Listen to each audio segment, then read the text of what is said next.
Tak ada perdamaian di era Joe Biden, tensi Laut Cina Selatan kian menggila.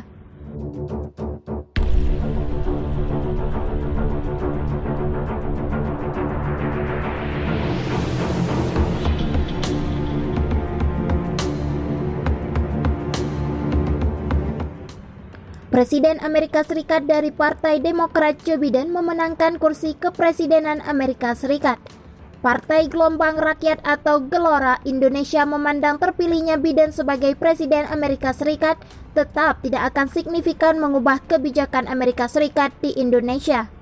Menurut Ketua Bidang Hubungan Luar Negeri Partai Gelora Henwira Halim, sejak Barack Obama menjadi Presiden Amerika Serikat hingga Donald Trump, kebijakan Amerika Serikat terhadap Indonesia Amerika Serikat tidak berubah.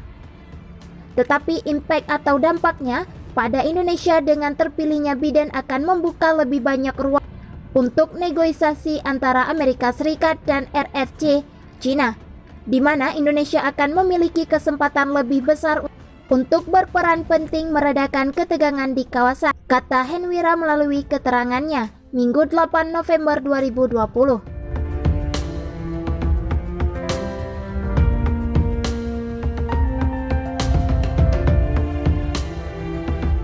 Menurut Henwira, ketegangan antara Amerika Serikat dan Cina akan tetap berlanjut dalam hal untuk kekuatan pertahanan dan militer.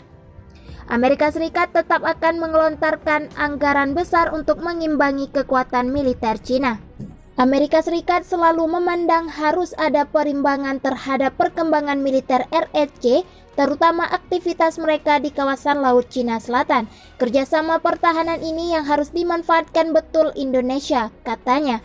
Henwira mengatakan, Amerika Serikat memandang Indonesia sebagai jangkar ASEAN yang berpotensi sebagai sekutu untuk mengimbangi kekuatan negeri tirai bambu di Laut Cina Selatan. Indonesia dinilai Amerika Serikat dan juga Cina merupakan negara ASEAN yang memiliki kredibilitas tinggi sebagai negara yang netral.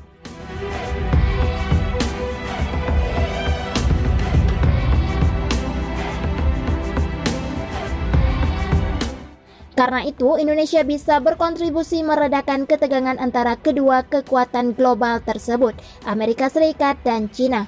Indonesia harus aktif melakukan pendekatan kepada keduanya untuk mencari cara pendekatan alternatif yang dapat mengurangi ketegangan militer, ujarnya. Ketua Hubungan Luar Negeri Partai Gelora ini menegaskan, Indonesia punya peran strategis untuk menyelesaikan konflik di Laut Cina Selatan, sehingga Indonesia harus bisa menjawab tantangan kepemimpinan ASEAN dalam mencari solusi damai.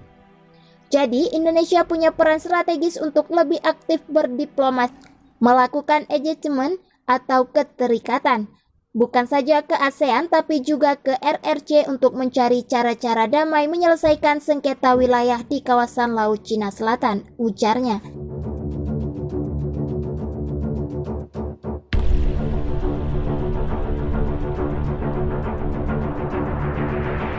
Henwira menegaskan hanya kepemimpinan Indonesia yang bisa menyatukan ASEAN guna berunding dengan Cina dalam rangka menyelesaikan klaim sepihak Cina terhadap wilayah-wilayah negara-negara ASEAN di Laut Cina Selatan. Tanpa kepemimpinan Indonesia akan berat bagi ASEAN untuk bisa kompak dan padu dalam upaya menyelesaikan permasalahan di Laut Cina Selatan. Indonesia dipandang sebagai negara netral, meskipun wilayahnya di Natuna juga diklaim Cina, tandasnya. Henwira menambahkan, ketegangan antara Amerika Serikat dan Cina yang akan dihentikan Joe Biden jika terpilih sebagai Presiden Amerika Serikat hanya masalah perang dagang saja, bukan kekuatan pertahanan atau militernya.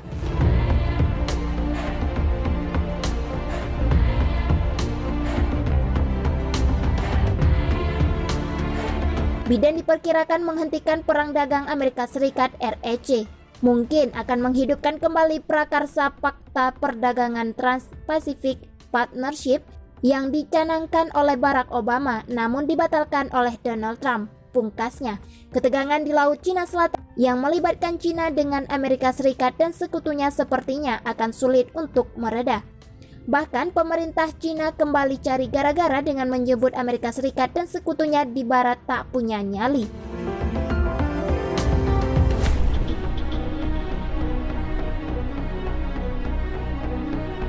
Media pemerintah Cina melancarkan serangan pedas terhadap Amerika Serikat dan sekutu baratnya menyusul tindakan keras terbaru Beijing terhadap oposisi pro-demokrasi di Hong Kong.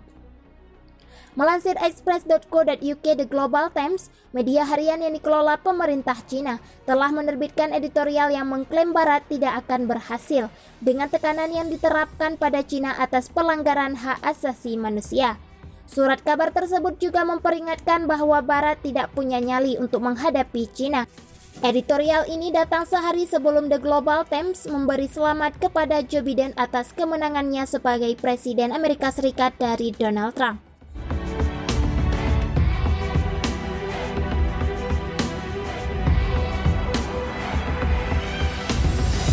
Ucapan selamat yang hangat itu datang setelah seminggu Cina berdiam diri terhadap hasil pemilu Amerika Serikat.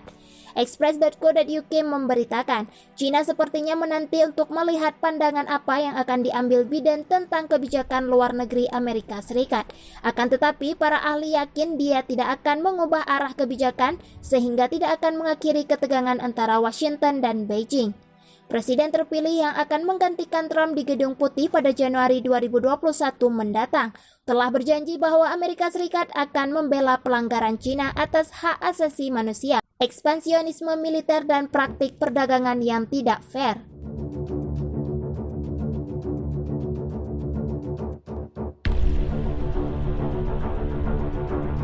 Selama beberapa bulan terakhir, pemerintahan Trump telah memberikan dukungannya di belakang para pengunjuk rasa pro-demokrasi di Hong Kong. Amerika Serikat seperti halnya Inggris dan Jerman minggu ini mengecam pengusiran 4 anggota parlemen pro-demokrasi Cina dari Badan Dewan Legislatif Hong Kong.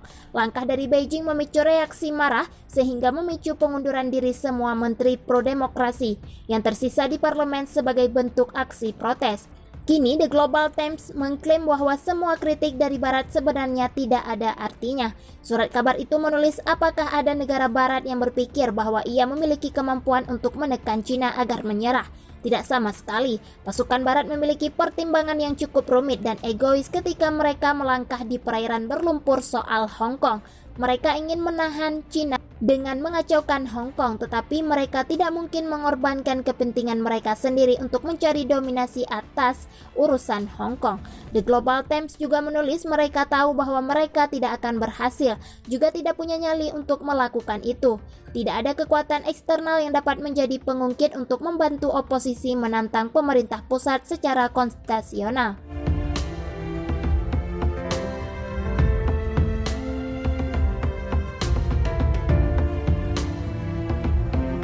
Trump tidak dijadwalkan untuk meninggalkan Gedung Putih selama 2 bulan setelah kekalahannya dalam pemilihan umum Amerika Serikat dari Biden.